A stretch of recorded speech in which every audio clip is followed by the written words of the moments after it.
Part 3 opens with the group trapped and the locals ready to kill some ass. However, Nightshade's mother shows up and tells them to stop. Being a mother, she has the capacity to forgive Nightshade for what's happened and tells the others to take a hike. However, she also tells him that he's got a long way to go to earn their trust, especially with Erebus having much of their being. Well, Nightshade is out to change that. So, a little more than halfway through the episode, we're finally introduced to our villain.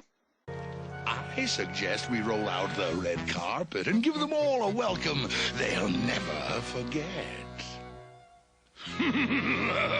Capital idea! Capital! This is Erebus, and his villain song is one of the most hilarious things ever, as our episode is converted to a flex fuel story they can run on camp. It was a really bold move on Petty's part to make Erebus like this, and how she did it was perfect. Erebus is the vilest rogue in the Ponies Gallery, and he and his henchmen put you in a situation you want to think that you're safe in, and then flat out violate you. They take your ability to be a functional being for him to feed on. Erebus is an absolute ghoul, and seeing him as a jovial person who eagerly licks his chops at the thought of victimizing people makes him come off as a hedonist. She also waited to reveal him as a character, instead showed the emotional devastation he brings to his victims first to add to the macabre sense of the situation. Erebus is the kind of villain you love to hate and really carries the second half of this episode. Yippee! Hurrah! Sis boom bah! Disgusting, but in such a good way.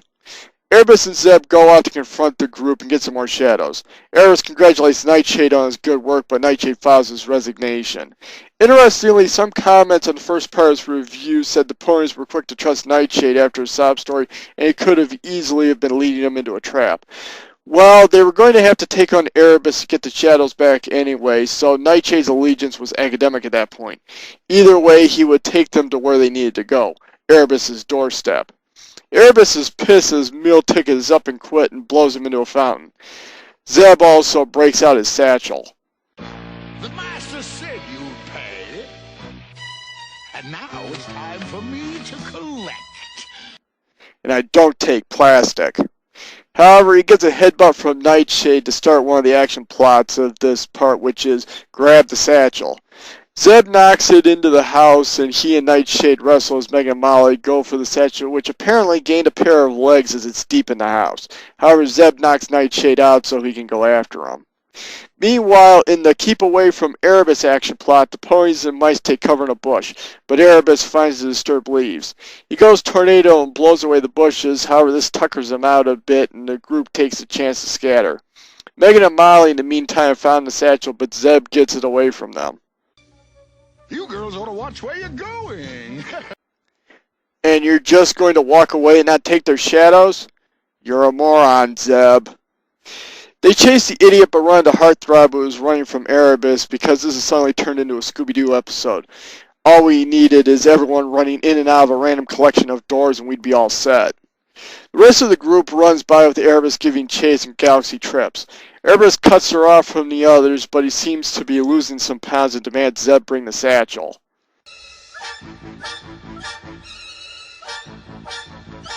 Keep back.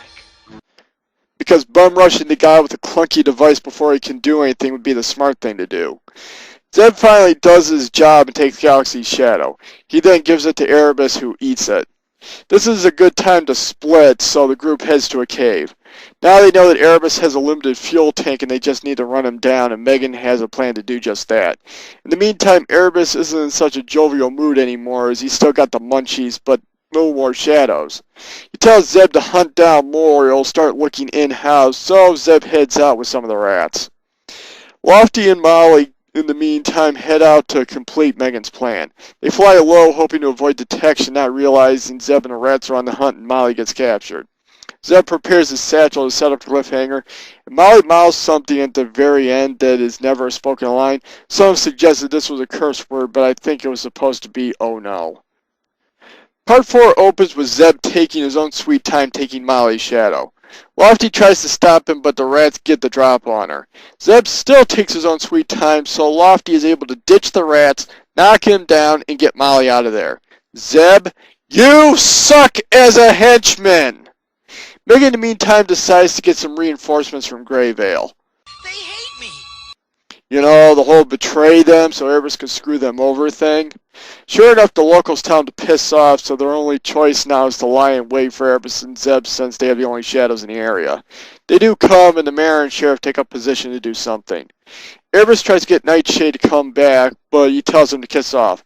Unfortunately, Zeb knocks away his attempt to get the satchel, and then suddenly is real quick about stealing lickety-split shadow to feed Erebus' need. The rats also flush out the mayor and the sheriff, so it looks like their plan's gone bust. Erebus breaks out the lightning and takes Nightshade out of action. His mother comes in to beg for mercy, but Erebus has none. The rats also have the mayor and sheriff and now hold down Nightshade, so Erebus can tell him how he's worthless without him. Nightshade's response is breaking free to tackle Zeb again and then again, but being cast aside each time.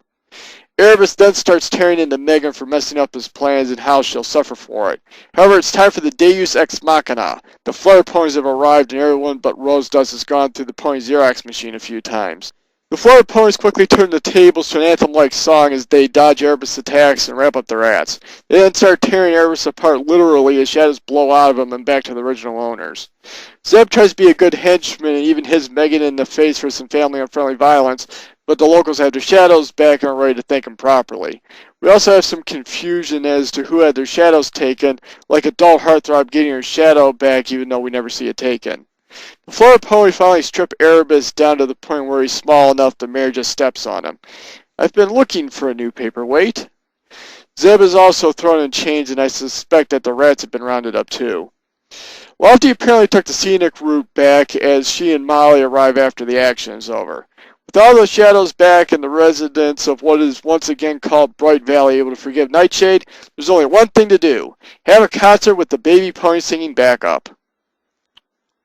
Bright Lights was a marked improvement over the previous week's debacle of an episode. However, there were still glaring problems. Heroes and villains alike were unforgivably stupid to basically keep the episode going, especially in the beginning. For someone who supposedly steals shadows for a living, Zeb is painfully bad at it. However, this episode got better as time went on. It was dark, creepy, macabre, and the final part had quite a bit of action, even if it was essentially Erebus and his goons curb-stomping the ponies, and then the flutter ponies coming in to curb-stomp them. It was a Barbara Payne script where the villain is not above hitting below the belt and showed us the horrors of their actions. Overall, it's a watchable episode, but the quality is far from uniform, as the first part was pathetic while the last two parts were highly enjoyable. Though I do have to wonder what it would have been like if Zeb had done his thing as usual and taken all their shadows at the concert in the beginning and captured Megan. How different the story would have been. Imagine the ponies having to rescue her for once. Michael Reeves, how I love your work.